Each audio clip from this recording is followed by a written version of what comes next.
pas tout à fait une vue synthétique. On fera les lettres qui manquent, qu'on n'a pas fait dans le détail, on les fera, je pense, à la fin. Hein. Alors, on continue sur, on va aborder quelque chose de très, enfin, assez particulier, enfin, particulier. On va aborder, donc, je vais faire un petit résumé. Alors, qu'est-ce qu'on a vu? On est allé jusqu'à la 6e porte, donc de Néhémia. Et ces 6 portes-là sont reconstruites dans les battants, donc les verrous et donc les barres. Je vous conseille de noter, hein, je vous conseille de noter des points en tout cas, et puis surtout quand vous réécoutez. Alors, quand on reprend un peu ces 6 portes, qu'est-ce que je donne un petit résumé. La porte 1, c'est la notion des bâtisseurs.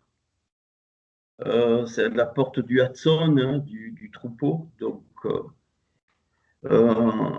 et donc, bâtir, dans le sens thoraïque et dans le sens de Hachem, c'est la bonté. Quelqu'un qui est bon, c'est pas quelqu'un qui te donne quelque chose. Quelqu'un qui est bon, c'est quelqu'un qui t'apprend à construire, à te construire, même toi-même. C'est pour ça que le mot bâtisseur, banim et banim, les filles, enfin bana, construire, et le fils, c'est la même racine. C'est important parce qu'on n'a plus cette notion. On pense qu'on peut, voilà, on donne à quelqu'un et on a créé une civilisation d'assistanat et qui est devenue totalement démoniaque. Et cette civilisation d'assistanat a créé des clipotes et des toumas. Pourquoi je dis que c'est important, même si pour certains, oui, on connaît, je pense pas, hein, parce qu'on connaît, mais on est encore très loin, enfin on est loin, je le ressens, j'ai un peu partagé, on a beaucoup de mal donc arriver dans la dimension de Hachem. Quand je vois encore les pécadilles qui blessent certains, je dis, ben dis donc, c'est l'âge de 3 mois. Hein. Et alors que j'ai envie de vous dire que vous avez besoin encore de lait, alors que vous devriez être des adultes qui prennent de la nourriture solide, dit Paul. Il dit les uns sont de ci, sont de là, de Paul, d'Apollos, de Christ. Il dit stoppez, arrêtez. Alors, ce beau texte de Corinthiens, je vous le rappelle, il donne toute la notion du bâtisseur. Il dit il y en a un qui plante, pas de souci. Il y en a un qui récolte, pas de souci. Et tout vient de Hachem. Je ne m'y attendais pas à ce texte qui me vient d'un coup. Je vais le prendre, mais je vous dis que je vais arrêter d'enseigner ces choses. Je vais arrêter. Parce que c'est pas normal qu'on arrive, enfin, je pense à personne, j'agresse personne, juste ce que je ressens. Quand l'un dit, moi je suis de Paul, l'autre d'Apollos, n'êtes-vous pas des hommes, mais qu'est-ce qu'Apollos et qu'est-ce que Paul? Des serviteurs par le moyen desquels vous avez cru, selon que le Seigneur l'a donné à chacun. J'ai planté, Apollos a arrosé, mais Dieu a fait croître, Hachem a fait croître, en sorte que ce n'est pas celui qui plante qui est quelque chose, ni celui qui arrose qui est quelque chose, mais Hachem qui fait croître. Celui qui plante et celui qui arrose sont égaux, et chacun recevra sa propre récompense selon son propre travail. Car nous sommes ouvriers, ok, dans le champ de Dieu, ainsi de suite, selon la grâce, j'ai posé le fondement comme un sage architecte, et un autre bâtit dessus, mais que chacun prenne garde à la matière dont il bâtit dessus. J'ai donné tout un message sur les 6 éléments dont Paul parle, qui renvoie à la première épître de Pierre, je vais pas le refaire. Et juste avant, il dit, je vous ai donné du lait et non de la nourriture solide, car vous ne pouviez pas la supporter. et vous ne le pouvez pas même à présent parce que vous êtes encore charnel. Alors, on croit que, je vais dire là, ça va déchirer ça va briser des clipotes dans le monde spirituel et ça va mettre la pression sur les Toumans parce qu'il y en a besoin, vraiment. Donc, le bâtisseur, il ne peut pas être charnel. C'est impossible. On ne peut pas bâtir, et ces textes-là que vous avez entendus certains dans les églises, oubliés, vraiment oubliés. On va aller dans une dimension, vous allez voir, ça va sauter tout seul normalement. On nous a appris à rien faire. Hachem va faire. Hachem, il va faire pipi pour toi, il va dormir pour toi, il va manger pour toi, mais tu rigoles. Il faut commencer à bouger, et je ne veux plus entendre, j'ai pas le temps, je peux pas, tous ces prétextes sont des shakers, sont des mensonges. Maintenant, je vais commencer à les dénoncer parce que le Seigneur m'a beaucoup parlé, du moment où on s'est laissé, depuis lundi, et le Seigneur m'a beaucoup parlé. Et donc, on va voir, il dit Shaddai, ça suffit. Ça suffit, tout ce qui est futile. L'Ecclésiaste dit vanité, tout est vanité, et poursuite du vent, absolument tout. On pense que, écoutez bien, on pense que si je fais comme ça, alors Hachem va me répondre. Dis-moi toi, comment tu fais devant Hachem? Et alors l'autre il parle et va faire pareil, complètement à côté de la plaque. La porte du Hudson, les bâtisseurs, chacun bâtit suivant ce que Hachem lui a donné, suivant ce que Hachem le conduit. Je l'ai déjà dit pourtant. Le propre d'un bâtisseur, c'est l'incomparable. Impossible, dès que tu te compares à un autre, tu es en train de prendre le biberon avec le lait et tu es incapable de recevoir la nourriture solide de Hachem. Aucun de mes membres dans le corps n'est pareil. Aucun de mes membres dans le corps reçoit la même chose. C'est impossible. Les doigts, ils reçoivent du flux de sang, ils ont tel nerf, ils ont tel muscle, ainsi de suite. C'est pareil le corps. Il faut arrêter avec ces conneries religieuses et ecclésiales. C'est en train de saouler le Seigneur. Là, je frappe dans le monde spirituel. Tu veux bien prier pour moi pour que je puisse recevoir mais tu rigoles. Il n'y aura rien de tout ça. C'est des conneries lamentables. Commence à bâtir avec la force que tu as. Tu te lèves, tu connais la parole et ce qui est sur ton cœur, tu le fais. Il y a quelqu'un qui va faire un truc, l'autre il va faire autre, quelqu'un se met dans la parole, peu importe, quelqu'un a cœur, c'est pas un souci. Premier point.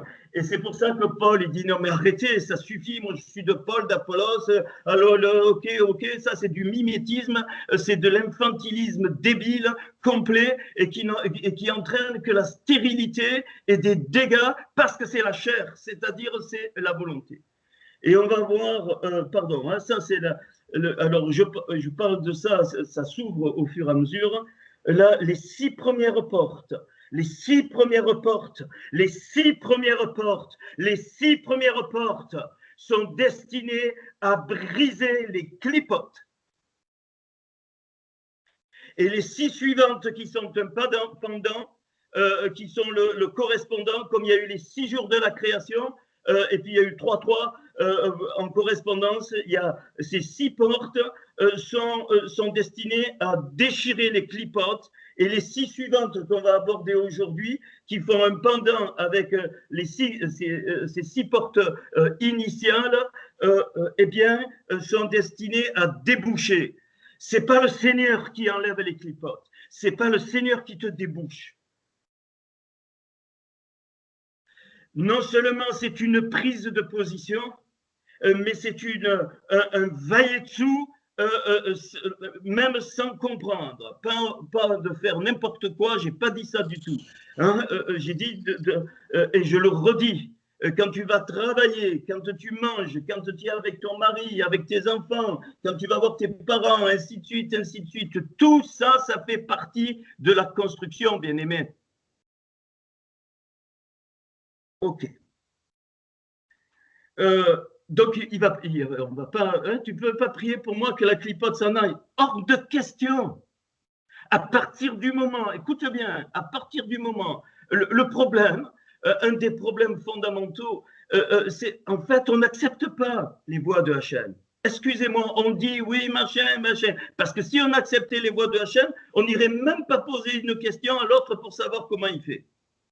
Parce que c'est ça qui se passe. J'ai un petit peu vu ça pendant ce week-end qui a été merveilleux. Ce n'est pas un jugement, c'était un week-end merveilleux. On va en parler tout à l'heure.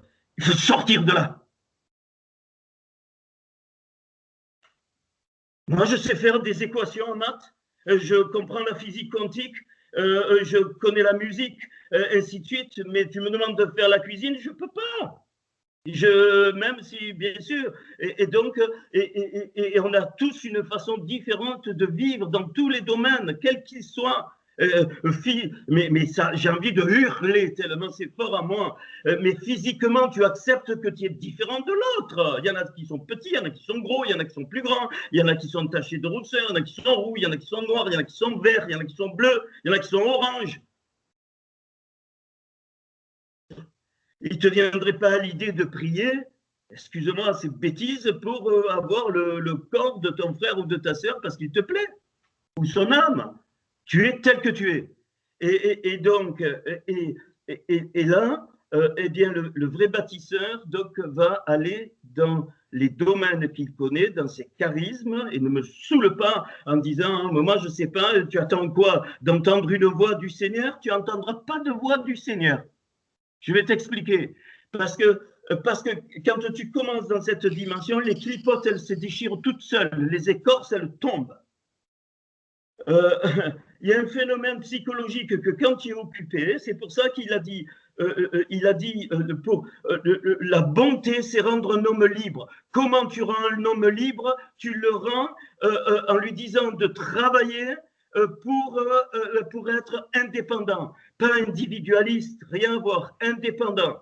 C'est-à-dire, c'est mieux d'apprendre à quelqu'un à pêcher que de lui donner toujours du poisson. Quand tu lui donnes du poisson, tu le lis, tu le rends esclave, tu retournes en Égypte. Or, on a vu le principe de sortir de Ramsès, sortir du principe de Maman, qui est le principe de la sistana. C'est pas que l'argent. Hein, c'est le principe, et comment tu rends quelqu'un esclave en lui donnant à manger, tu le tiens par tous les bords. Et ça, le Seigneur, il ne veut pas. C'est pas du tout ça. Et donc, le premier élément qui dit à Adam, tu travailleras la sueur de ton front. Pourquoi? Pour être libre. Le moment où je travaille, c'est-à-dire que j'ai les capacités de faire ce que je dois faire pour pouvoir manger, on est au premier niveau là, ça te rend libre, bien aimé. Il faut bien comprendre ça. Donc, et dans le royaume, c'est pareil. Mais qu'est-ce que tu attends? Que le royaume descende comme ça? D'abord, d'un coup, un rêve, machin, et le Seigneur, il va te dicter, tu fais 1, petit 2, petit 3, petit 4, tu vas mettre les mains comme ça, et ainsi de suite, tu vas te laver comme ça. Tu construis, point. Ta vie est une construction ambulante. Voilà. Alors, je résume là. Hein. Alors, ça, c'est tout Éphésiens. Puis, on a vu la deuxième porte, on a vu des guerriers. Je l'ai redit, mais notez, parce que je ne le redirai jamais plus. Hein, les guerriers, l'érem, c'est le pain. Donne-nous notre pain quotidien. Ça veut dire que nous comprenions que nous sommes en guerre tous les jours. C'est ça qui dit le Seigneur. L'érem, c'est la guerre, Milmera. Magnifique, ça veut dire que ce que nous vivons est une correspondance de la guerre qui est dans le monde spirituel. Mais personne ne te demande d'un coup un matin de chasser des démons, de briser des puissances. Seigneur, tu vois, je suis paresseux, je brise un démon de paresse. Non, bouge tes fesses. Il y a quelqu'un qui était gros, il s'est mis à prier pour maigrir. Je lui dis, il n'y a que par le jeûne et par la prière que ce démon sort. Si tu fais un régime, tu vas maigrir. Il n'y a pas besoin de chasser de démons. Hein. Connerie lamentable. Ok, si tu te fais mal, tu ne vas pas prier, hein, tu te soignes. Comprends, tout ce que ta main trouve à faire, fais-le. Le reste, ça ne t'appartient pas. Ok. Éphésiens, Colossiens, être des guerriers, ça, c'est la rigueur. Alors, on est en train de voir les visages de Hachem. Massa, rasa. Alors, là, le premier, là, c'est le menton. J'y reviendrai. Le menton, là, le menton que tu as sous le, hein, donc sous la bouche, c'est le sénéter en hébreu. Et donc, le sénéter, c'est 11 fois 29. Donc, le 11, c'est par rapport à l'activité et qui prépare le retour. Donc, dans les visages, donc le menton correspond à cette première porte. Donc, la porte 2, c'est la tempe, ici. Le mot tempe en hébreu, c'est rakat, qu'on trouve la première fois, très beau passage dans Juge 4, 21, où Yaël qui veut dire une chèvre, un bouc. C'est la même racine que Haïl, enfin, avec une lettre qui change, qui, on va le voir, qui veut dire aussi poteau, et qui est lié au monde physique. Elle prend un piquet, c'est-à-dire, pardon, pas un piquet, un yétad, donc d'une tente, c'est-à-dire qu'elle offre Sisera, vous savez, ce guerrier, donc Sisera, qu'elle tue dans la tente une femme. Les femmes sont guerrières, mais quelle connerie dans les églises. Le principe de la femme, c'est la rigueur. C'est le principe du masculin, c'est la bonté. Le principe du féminin, c'est la rigueur. Et on le voit quand on s'en aperçoit. Mais l'ennemi, il a essayé de falsifier ça. Déborah, c'était une guerrière. Bien sûr qu'il y a des guerriers, c'est pas ce que je dis.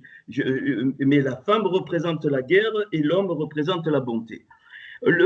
Pourquoi je dis ça? C'est parce que donc elle prend le pieu et elle l'enfonce et elle martèle. J'ai pas le temps.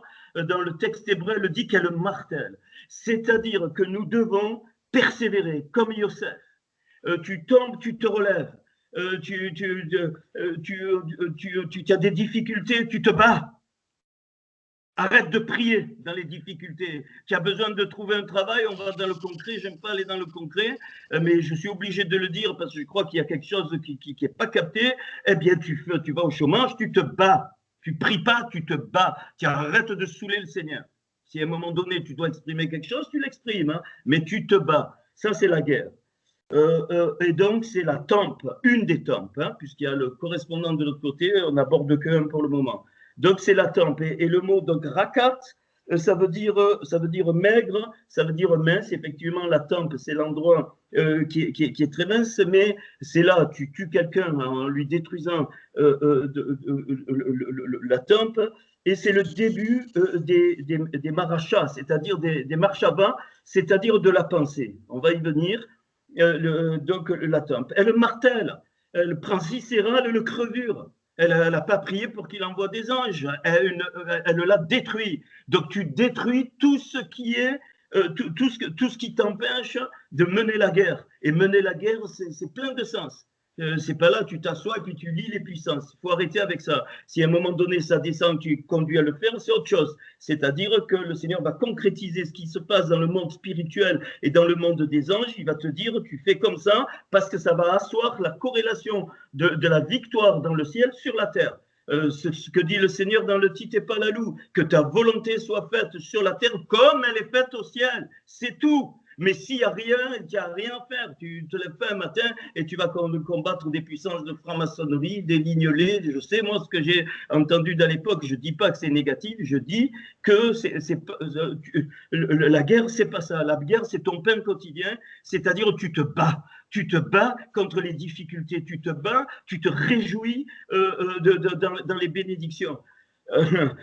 Et il faut apprendre, alors ça, hein, je m'aperçois qu'on dit toujours les trucs négatifs, mais il faut arrêter.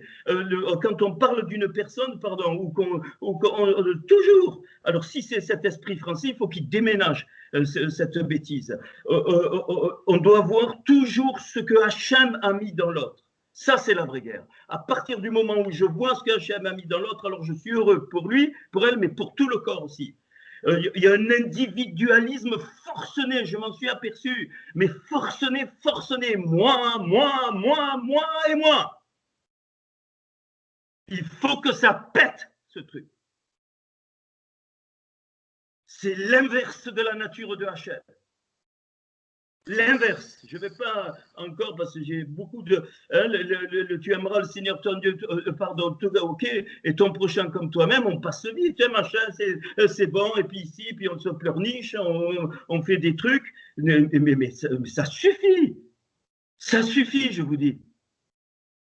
Parce qu'on est en train de rentrer dans des temps, on ne sait pas ce qu'on va vivre. Eh bien, excusez-moi, on n'est pas mûr pour se rejoindre et tout laisser. On n'est pas mûr. Je vous le dis, on est au lait. Et Paul, je ne sais pas, il devait souffrir parce que parce qu'il voulait. Quand tu as de l'empathie, quand tu aimes, moi j'ai envie que vous grandissiez. C'est une joie pour moi de voir chacun à son niveau, bien aimé. Ça, c'est la guerre, c'est notre pain quotidien. Je continue, excuse-moi. Puis, alors ça, c'est Éphésiens et Colossiens, la deuxième porte. La porte 3, c'est l'oreille, une des oreilles. Azinou, c'est les oreilles, Azin, c'est l'oreille, et les schémas pour écouter. Pourquoi vous savez pourquoi on ne peut pas écouter, pourquoi il y a une clipote? Parce qu'on se prépare à écouter comme on a envie d'entendre nous. Parce qu'on a gardé des a priori. Hachem, il va forcément me parler comme ça. Voilà la clipote. Et ça, il n'y a rien à faire. C'est toi prendre une décision et à rester ouvert. Entendre, ça veut dire s'attendre. Entendre, ça veut dire avec son cœur. Ça veut dire accepter la compréhension que Hachem va donner, même si elle me bouleverse. Il y a plein de religiosité encore en nous. Alors, on est très loin des dimensions, alors je vais faire ça, et puis je respecte ça parce que c'est écrit. Je vous ai dit que la Torah, toute la Torah, tout le Tanakh, les 39 livres, c'est que des codes. Ça rentre ou ça rentre pas, ça. C'est que des codes, et il faut aller chercher. L'histoire, on s'en fout totalement. Qu'Abraham, il a mis Isaac sur l'autel, on s'en fout. Que l'autre, il est venu avec ses sandales, on s'en fout. Bien sûr que l'histoire nous apprend des choses, mais il faut aller derrière et révéler les choses que Hachem veut nous montrer. Et c'est pas pour rien qu'on fait les portes. De savoir le nom des portes avec leur signification, ça sert à quoi si on va pas comme on fait là en ce moment derrière? Qu'est-ce que ça veut dire? Où tu veux nous amener dans le monde spirituel? Alors, c'est l'armée, c'est une armée, là. Donc, la troisième porte, donc rappelez-vous, hein, donc c'est Ayeshana, donc cette ancienne porte, la porte des années. Alors là, je vous renvoie à l'Épître aux Hébreux, l'Épître aux Éphésiens. Ça, c'est l'oreille de la présence. La présence. Mais qu'est-ce que tu attends? J'attends, moi, je ressens rien du tout, machin. Mais arrête! Le fait même que tu vives, que tu vois, que tu entendes, que tu renifles, que tu puisses manger, que tu puisses te déplacer, Hachem est avec toi. Tu ne le sais pas? Il est partout. Partout, même dans la matière. Même dans la matière. Ce qui fait bouger la matière, c'est des anges qui sont connectés avec Hachem. Qu'est-ce que tu me racontes? Et ça, on ne veut pas entendre ça. Mais non, quand même. Mais non, il y a le monde matériel, il y a ci, il y a là. On sépare les choses. Regardez notre monde, nos civilisations, c'est une civilisation de spécialisation. Chacun, il est boum. Alors que le Seigneur, c'est le contraire. Bien sûr qu'on a des domaines particuliers, mais au service de l'autre et en osmose, en communication. Je te dis qu'il y a des anges dans la matière, partout dans l'espace, on va le voir, et qui sont connectés avec Hachem. Donc, quand un cheveu de ta tête tombe, il le sait.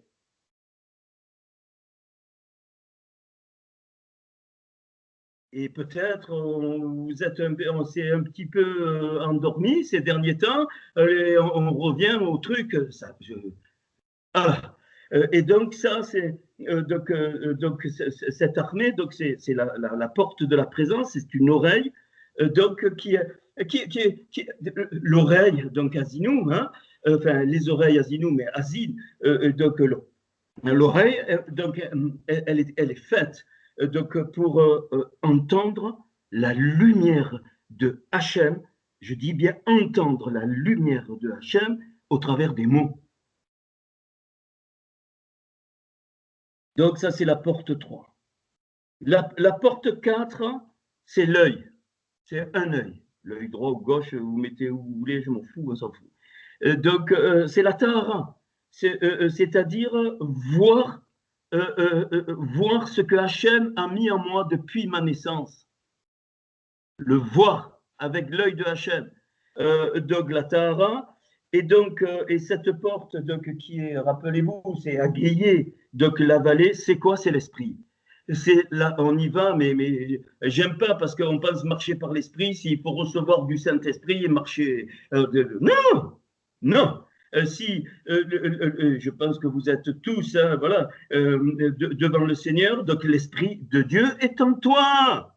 Il est en toi. Le baptême de l'Esprit, le baptême de feu, c'est un débordement.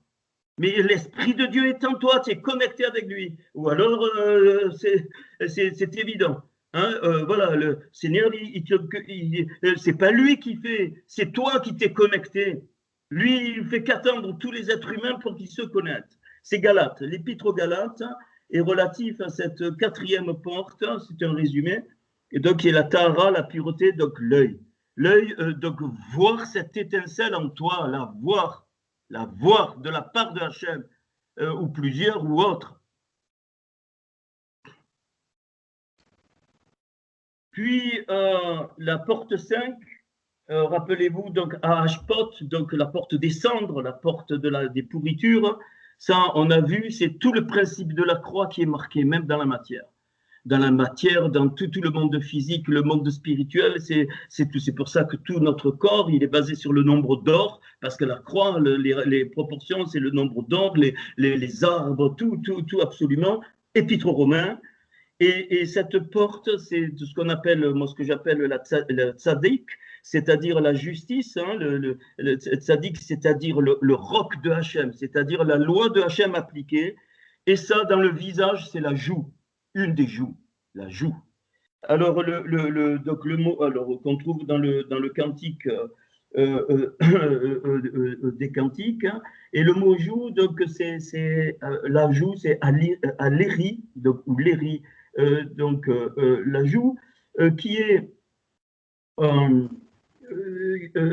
égale à 48, la valeur numérique est 48, c'est-à-dire 4 fois 12. C'est-à-dire que dans les 4 mondes métaphysiques, c'est-à-dire la Asya, la Yetzira, la Bria et Hatzilut, donc Hachem, il ne veut plus voir ses clipotes pour que on puisse manifester la justice. La joue manifeste la justice. Là, ici, la joue sur le visage. Je vous donne des clés après. Certains, je sais qui travaillent sur des parties, et il faudra aller dans le détail pour certaines parties. OK. Puis la porte 6, c'est un résumé. Hein. La porte 6, donc c'est Haïn, on a vu la source, donc la source, alors au niveau lumière, et ça, c'est le nez. C'est pas l'œil, je vais vous dire pourquoi. Parce que cette porte 6, la Haïn, la source, c'est dans le sens que d'où sort toute la création, de la source. Et donc, une fois, j'avais dit pleurer la lumière. Hein. Et c'est la création, c'est tout l'évangile de Jean, vous pouvez trouver ça partout, enfin je veux dire dans tout, et donc dans le visage, dans les visages, c'est le nez me parle de la création. Pourquoi je dis ça? Parce que quand il est dit, il a créé le goulem, et puis il a dit qu'il a fait un souffle, une roue dans les harouf, dans les narines. Et il est devenu Nishmat Chaim, c'est-à-dire il est devenu du souffle de vie. Donc c'est la création. Et ça c'est important.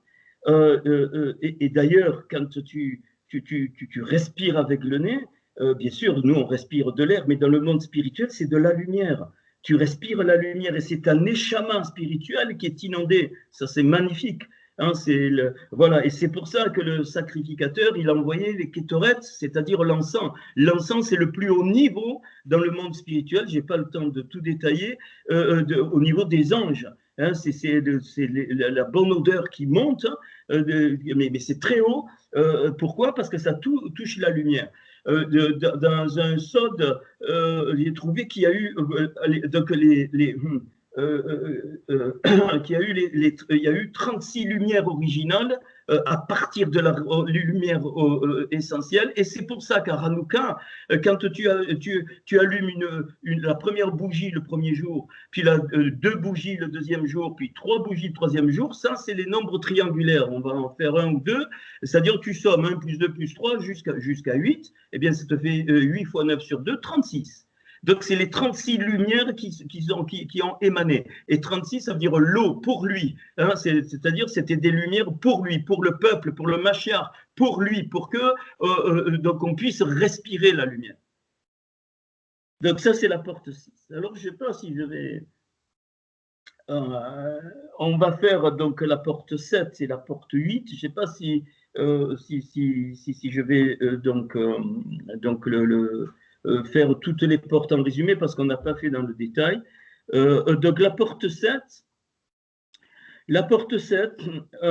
c'est, on y vient à Maïm, la porte des eaux, qui fait, Maïm ça fait 90 plus, on va le voir dans le fichier tout à l'heure, mais je vous dis déjà, plus 5 ça fait 95, c'est le roi Améler. Alors là, c'est très important.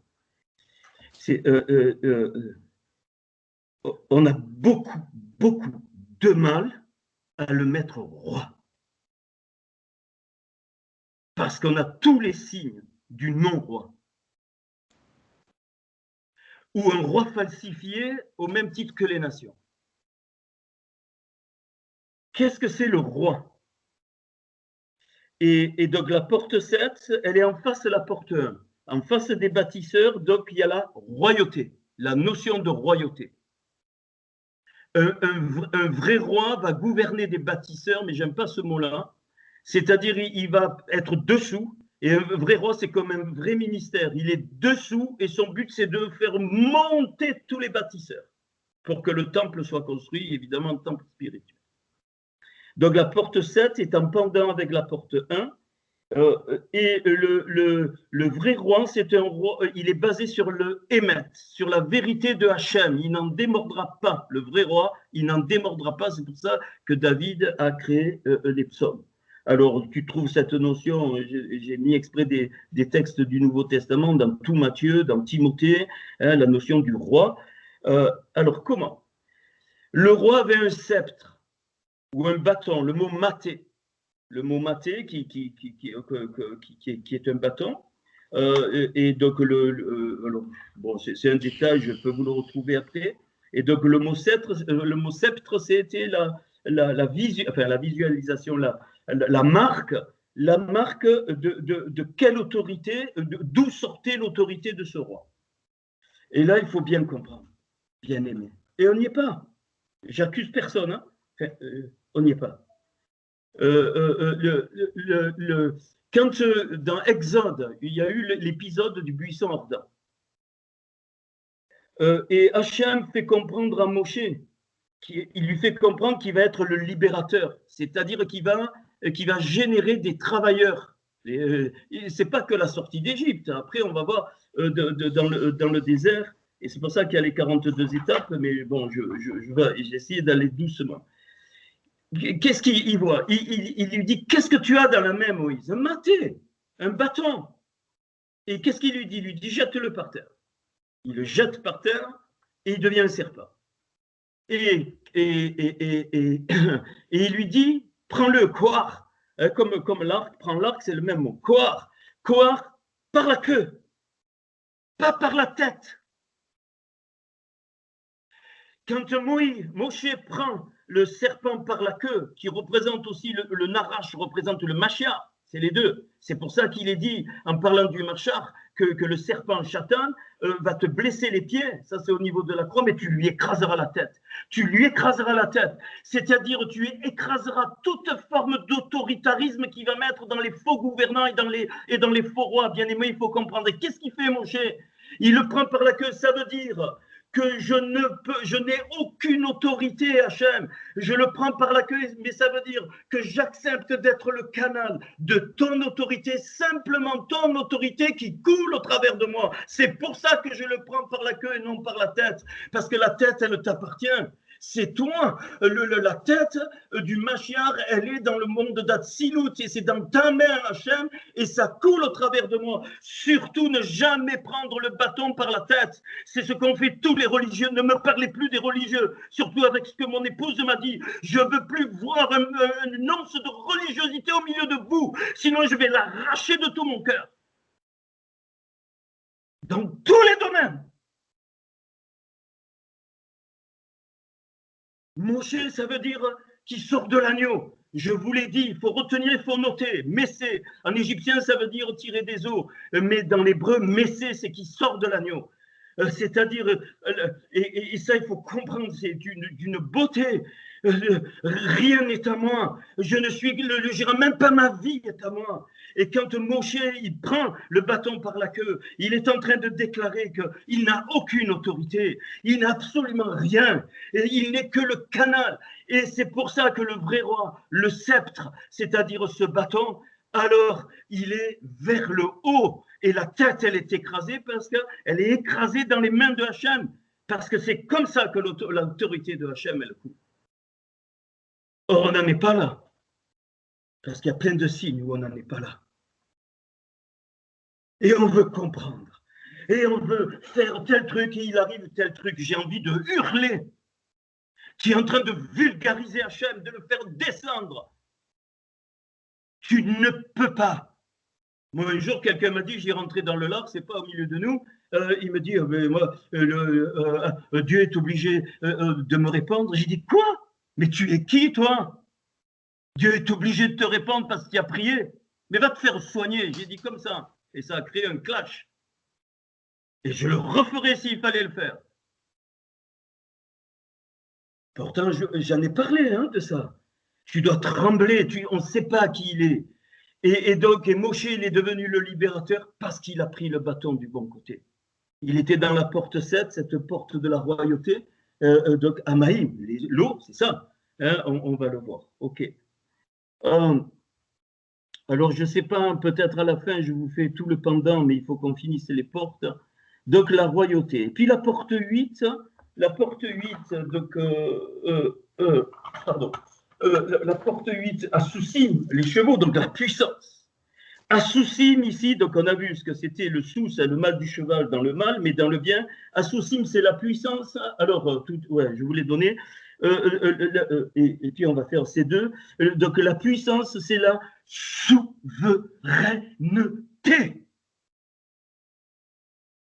Et cette souveraineté, je l'ai dit la dernière fois, il la manifeste par Atik Amimim, c'est-à-dire l'ancien des jours, qui gouverne Atsilut. Ça, c'est une révélation magnifique de l'autre côté. Mais tu es qui, toi, pour dire que Hachem va agir comme ça, ainsi de suite? Tout ce qui arrive, il contrôle absolument tout, et c'est pas parce que tu comprends pas tout le mal, tout ce qui t'arrive dans les détails, même tout ce qui arrive à la nature, que tu dois dire, mais machin, non, tu as le droit de contester, comme Moshe a contesté, mais attention, Moshe, il a contesté, non pas sa souveraineté, il a contesté l'action pour son peuple, dans le sens contesté, il dit, mais qu'est-ce que tu fous, Seigneur, ce peuple, il est fou, il a fait le veau de métal fondu, c'est pas un veau d'or, c'est le mot de métal fondu. Ils ont versé des libations, c'est devenu versement dans les banques, on a vu,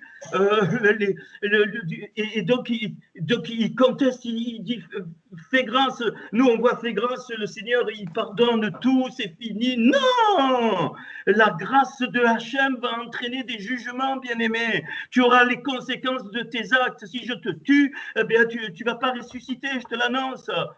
Si je touche quelqu'un, un être cher, et puis je viens là, je te demande pardon, j'ai eu un coup de folie, j'ai bu un coup comme l'autre débile là-bas, donc j'ai tué ton enfant, c'est pas grave, je te demande pardon, alléluia, cuqui les petits oiseaux. Non mais tu rigoles. Tu comprends la dimension dans laquelle j'ai dans mon cœur de vous amener la souveraineté de Hachem, l'atik des Yamimim, donc l'ancien des jours, eh bien c'est lui qui déverse absolument toute la volonté parfaite de Hachem. Ça ne veut pas dire qu'elle va s'accomplir, parce que tu es un peuple au cou raide, comme Israël. Tu as la oreille très raide, la nuque derrière le visage. Et le Seigneur, c'est pour ça qu'il ne peut pas, et il veut nous dérédir. Ok. Et alors, ça, bien aimé. Alors, c'est la souveraineté et c'est l'autre temple. Donc, tout à l'heure, c'est le front. Je pense qu'il y a quelqu'un qui travaille là-dessus. Le Matzahar, donc le front, c'est la royauté, là où il y a la couronne, qui est en pendant avec le menton. Le front, il est là, le menton, il est là. Le front, il va t'introduire à la chevelure qui est le monde d'Atsilut. Le menton, il t'introduit au cou qui est au niveau de l'Égypte. C'est pour ça qu'il c'est un pendant. Hein, ok. Et donc, là, bien aimé, ces deux portes-là qu'on fait ensemble, la porte 7 et la porte 8, donc la porte des eaux et la porte des chevaux, qu'on vient de voir comment ça se passait, c'est là, il y a des énormes toumas, des bouchons énormes. Et quand la Torah révèle le bouchon, il est dit 2 fois. Rêve, stérile 2 fois. C'est-à-dire bouché 2 fois. Toujours. Pourquoi? Parce que quand nous, on fait des choses qui entraînent des bouchons, automatiquement dans le monde spirituel, c'est une loi de Hachem, le bouchon spirituel arrive. Et c'est pareil dans l'autre sens. C'est-à-dire dès que tu débouches, de l'autre côté, ça débouche. Et donc, pour déboucher, il n'y a rien à faire. Tu ne vas pas prier pour enlever un bouchon de quoi? Encore des salades religieuses? J'en peux plus de ces trucs-là. Non, non. Le premier bouchon, tu es Améler. Tu es le roi. Pas que de la parole. Tu es le roi. Avec tout ce que ça entraîne. Tout ce qui t'arrive, il est le roi. Mais ce n'est pas vrai. Pour certains d'entre vous, il n'est pas roi. Quand je vois des petits trucs, il n'est pas roi. Pas vrai. Parce qu'un roi a droit tout sur ses sujets. Et là, tu peux être tranquille parce que Hachem, il ne va pas te faire du mal. Ah, ok. Et il n'est pas souverain. Parce que combien de fois on veut essayer de comprendre et de comprendre comment il dirige le monde et ainsi de suite et ainsi de suite. Mais tu ne peux pas. C'est difficile. Tu sais pourquoi? Parce qu'on est né dans une civilisation de débiles. Nos civilisations, absolument toutes, toutes, comme le Seigneur m'a montré, petit homme, 1700 ans d'apostasie, tu vas dire, mais quand même, ils sont gentils. Non, 1700 ans d'apostasie. Et le Seigneur a fait avec, et pareil chez les Juifs, hein, aucun, même pas en Israël, rien. Il n'y a aucune civilisation aujourd'hui qui respecte Hachem. Aucune. Absolument aucune. Voilà. Donc, c'est comme si on était en Égypte, mais dans un endroit Goshen où il y a encore la lumière, et peut-être il faudra sortir d'Égypte à un moment. C'est-à-dire, est-ce que c'est prêt, ça? Laisser tout, absolument tout ce qu'on a là, et se tirer. Si on arrive dans une situation, je ne sais rien, et se tirer. Et c'est ça que Hachem est en train de façonner. Enfin, pas lui, toi, c'est toi qui es en train de faire des choses pour que ça se façonne. Les 6 premières portes, il m'est parlé de réparation. Les 6 portes dont on vient d'aborder les 2 premières, il n'y a pas réparation. Pourquoi? Parce que quand les clipotes sautent, eh bien, qu'est-ce qui se passe? Les battants, les verrous et les barres sont réparés. Les battants, c'est les oreilles, les verrous, c'est les yeux, et donc les barres, c'est le nez et la bouche. On l'a vu la dernière fois, ça c'est le visage. Ils sont réparés automatiquement. Tu t'en aperçois même pas. Tu n'en t'aperçois même pas. C'est automatique. Comment? Eh bien, en ouvrant les portes. Tu ouvres la porte de la bonté dans le sens thoraïque du terme, pas dans le sens religieux. Un jour, j'emploierai plus les mots français. C'est en train de me fatiguer. Parce que vous avez du mal à dire, mais c'est pas ça qui est dit là derrière. Je suis sûr qu'encore certains qui lisent Genèse 1, ils en sont encore toujours au même stade. Ils voient là le Seigneur, il a créé un premier jour. Sortez de ça, sors de ça. Chaque fois que tu prends ta Bible en français, tu dis, il y a quelque chose derrière. C'est obligé. Tu me téléphones ou vous voyez, avec tout ce qu'on a été dit, mais je pense que vous avez assez pour comprendre les choses. Tu vas ouvrir la porte de la rigueur, c'est-à-dire de la fermeté. Tu ne lâches rien, pas un brin de la vérité. Ça, c'est la rigueur. Pourquoi? Parce que la création, elle te le montre. Elle a été créée sur la base de la bonté ou de l'harmonie. C'est pareil, la bonté et de la rigueur. Les lois physiques sont rigoureuses, heureusement. Parce que si demain la Terre, elle veut faire un caprice, elle s'éloigne de quelques kilomètres parce qu'elle a envie de danser, mon Dieu, ben, tu vas geler. Et puis, il n'y a plus personne. Et si elle a décidé d'un coup de sortir de son orbite, elle s'approche du Soleil, tu vas brûler. Comme tu as des lois, tu dois dormir, tu dois te nourrir. C'est des lois rigoureuses. Et à côté, ce qui est le miracle de Hachem qu'on ne comprend pas, c'est au milieu de cette rigueur, il y a la bonté, c'est-à-dire l'harmonie, tout c'est diversifié, l'expression différente. Mais si tu regardes bien, eh bien, tu ouvres cette porte. C'est-à-dire, il y a des choses logiques que tu n'as pas besoin d'aller. Ça me met franchement, hein. Il n'y a pas besoin, tu vis dans le Seigneur, tu vis, voilà. Il y a des critères, on les connaît tous. Tu ne tueras point, les 10 commandements, ça vous le faites, ainsi de suite. Mais tu avances maintenant, tu mets en pratique. Le but de Hachem, c'est que tu fasses du bien autour de toi. C'est-à-dire que tu aimes ton prochain comme toi-même. Ça résume toute la Torah. Et ces clipotes, les plus fortes clipotes, c'est-à-dire ces espèces d'écorces, elles viennent du fait qu'on était dans des milieux religieux où ils ont enseigné des salades. Il n'y a pas un seul milieu religieux où tu peux sortir quelque chose de bon. Maintenant, je le prophétise. Et ce qui est sorti de bon, c'est Hachem encore dans sa grâce quand on a vécu des choses. Mais aujourd'hui, non. Tu ne vas pas retourner à ce que tu as vomi.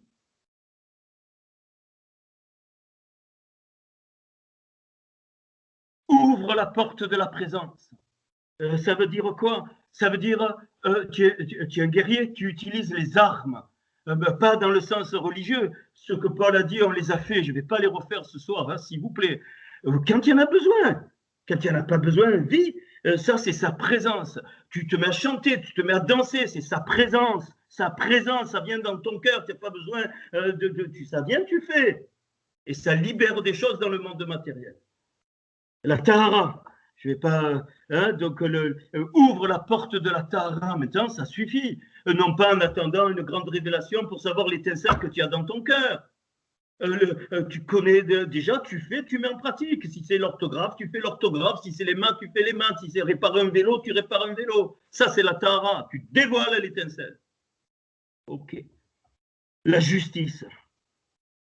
Donc la justice, ça c'est donc la croix évidemment, donc on est au niveau de la joue, donc la porte sec ouvre la porte de la justice. Qui peut être injuste par rapport à toi? La justice de Hachem. Des fois Hachem il permet des choses qui te paraissent injustes. Tu vois les clipotes, nous justice, on voit non, il y a des choses. La mort de notre Seigneur à la croix, c'était profondément injuste aux yeux de l'homme. Qu'est-ce que tu me racontes? Profondément injuste. Mais c'était la justice de Hachem. C'est ça là dont je te parle. Et qui sont déversés par les anges et par l'Ancien des jours, puisqu'il donne sa volonté. Pourquoi? Parce qu'on a un plan de l'humanité qu'on ne peut comprendre. Nous, on est de passage dans le temps, et puis c'est fini. Mais le Seigneur, depuis de tout temps, depuis Adam, il construit son peuple jusqu'à la délivrance finale, comme disent les rabbins, et c'est-à-dire juste après à la résurrection finale.